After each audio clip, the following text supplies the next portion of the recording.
Hello, everybody, and welcome. I'm Sara Wiseman. We're working on some more teachings from the Gabriel messages, which came out 2024. We're working on it through all of this year. And I want to do this because some of the channeled messages in that particular, it's a big book of teachings, right? So those teachings. So my first channeling was the 33 lessons, and then I received the 4 passages of the heart, and then I received messages from the divine, and then I received the Aquarian messages.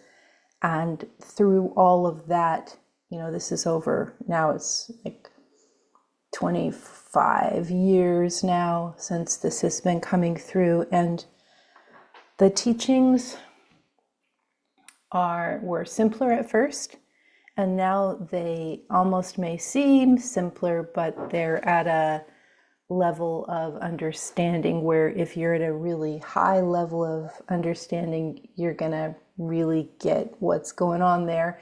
And if you're just starting out, it's gonna meet you there too. So it's been this progressive channeling that's taken people from the start of understanding their own lives to this deeper question of, how are we part of everything? So today we're going to talk about, and as I've mentioned, I'm working on the star guide messages right now. Those have begun to come through late part of 2024, and those are a little different. Those are a little harder to access, and I'll be talking about those as that work becomes available. It's getting worked on right now, so hopefully that'll be soon. So today, I'm just going to read from the book, You Are the Drop. The now is always changing in all dimensions: time, space, matter, feeling, perception.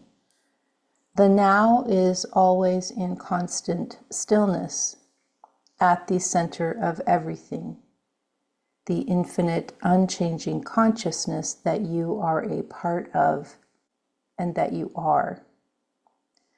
The drop in the ocean is a very good metaphor, an easy way to understanding. You are the drop, a part of the sea subject to the continual swell of waves that cannot be stopped or controlled. You are the drop, merged with everything in the ocean. You are part of, you cannot be separate from, and yet you are also the drop, your own self amidst the swell. Nothing can harm you because you are part of. Remember, you cannot separate from, and also you cannot control. So this metaphor of the ocean has been used for a long time, and I think one of the reasons it's been used for so long is because it's so useful for us to understand it that way. So just right now, if you're in a place you can do this, I want you to just go into this space where you're in, kind of like close your eyes and kind of relax, and imagine yourself adrift in the ocean. And at first you might see yourself kind of, clinging to a board or in a boat or something, but just let yourself drop in so that you're swimming in the ocean. And then maybe you turn into a fish swimming in the ocean.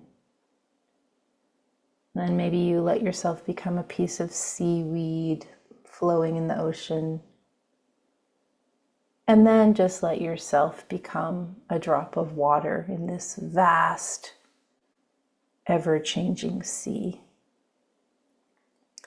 And the moment you become the drop, you see that you are not separate at all. You're exactly part of. So all the swells and waves of the ocean are part of you, and they you move with them and they go through you. All of the wind and air above the ocean, you're aware of it.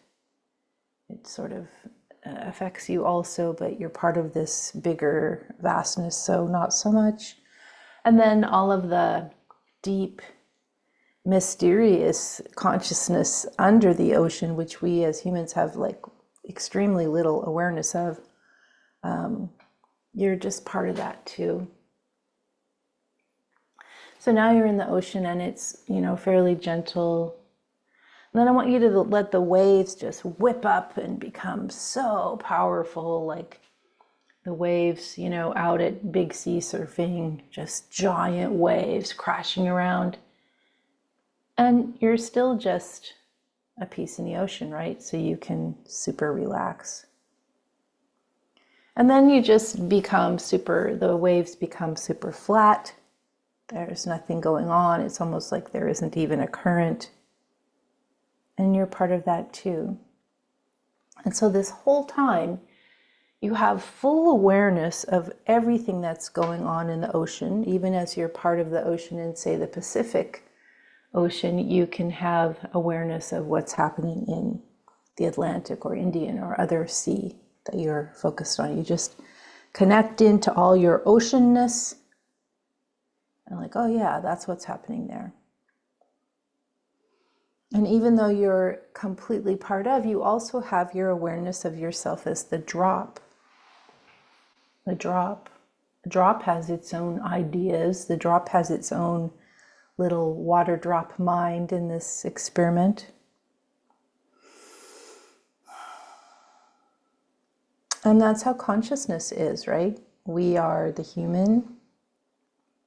We are our little selves.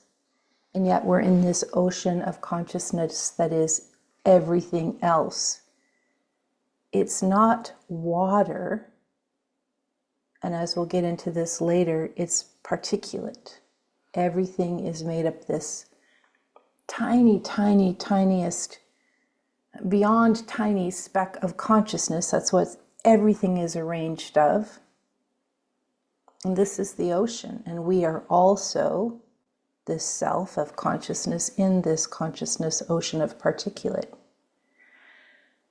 And, it's kind of an interesting thought. And one of the reasons that people study and try on different techniques is because the way the world comes at us is the world says, oh, there's no ocean. The world says there's no ocean, there's no larger consciousness. It's just getting ahead with these rules and these ideas and following along with society. And, that's the reality of the world. And we are taught and embedded with this since we're born. And it actually doesn't matter. It doesn't matter where you're born or when.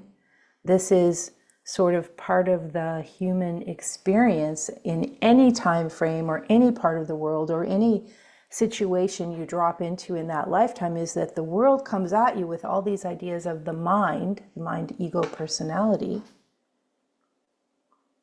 And you're taught, like, here's the world.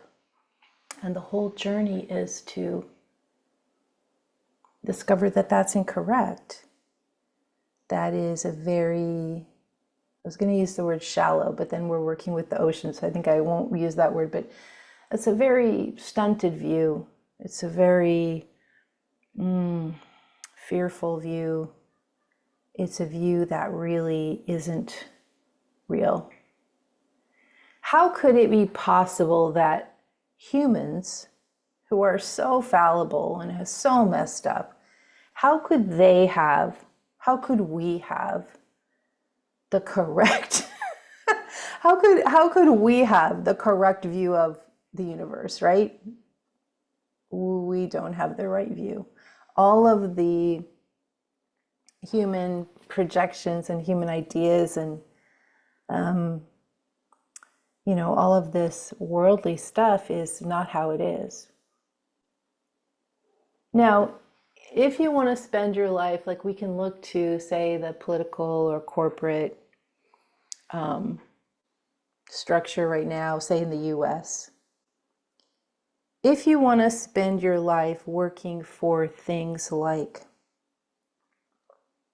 money or power or success, there is a little world ladder, or a little mind ladder that society will show you how to do this. And, it helps. It helps if you're not part of the marginalized group of women, marginalized because of gender, or other people marginalized because of gender or identity, or other people marginalized because of race or culture or body ability, or all the ways we discriminate and say only these certain people get to be at the top.